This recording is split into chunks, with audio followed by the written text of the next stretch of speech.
Τι συμβαίνει τελικά στην πλατεία εξ αρχείων?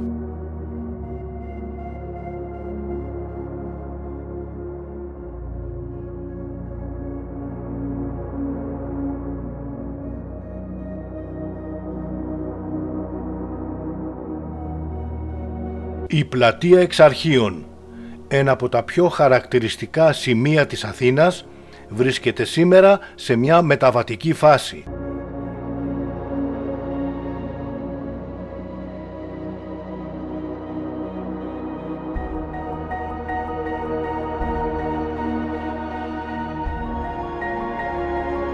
Από ψηλά το τοπίο μοιάζει ασυνήθιστα άδειο. Ο χώρος που κάποτε λειτουργούσε ως ζωντανό σημείο συνάντησης έχει μετατραπεί σε ένα μικρό, περιφραγμένο εργοτάξιο, σκαμμένο αλλά σιωπηλό.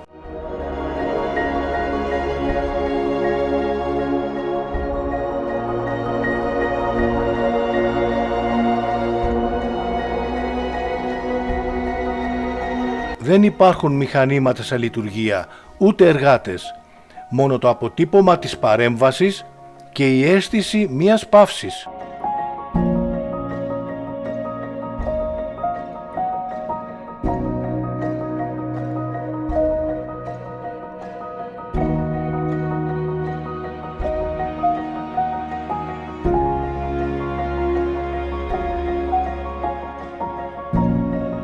Εδώ θα κατασκευαστεί ένας από τους σταθμούς της νέας γραμμής 4 του μετρό της Αθήνας, ενός έργου που φιλοδοξεί να αλλάξει τον τρόπο μετακίνησης στην πόλη.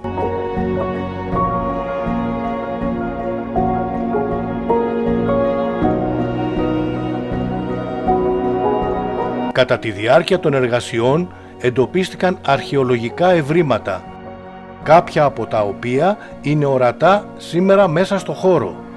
Κάτι που δεν αποτελεί έκπληξη για το κέντρο της Αθήνας. Όπως συμβαίνει συχνά, οι διαδικασίες προσαρμόζονται και το έργο συνεχίζεται με διαφορετικούς ρυθμούς.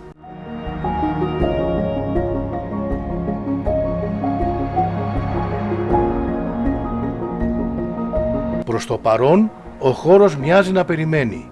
Να περιμένει την επόμενη φάση, να περιμένει τη διέλευση του Μετροπόντικα που θα σηματοδοτήσει την επανεκκίνηση των εντατικών εργασιών.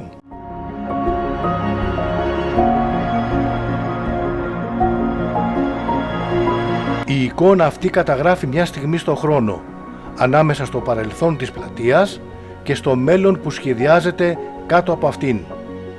Μια Αθήνα που αλλάζει, αργά, κάτω από την επιφάνειά της.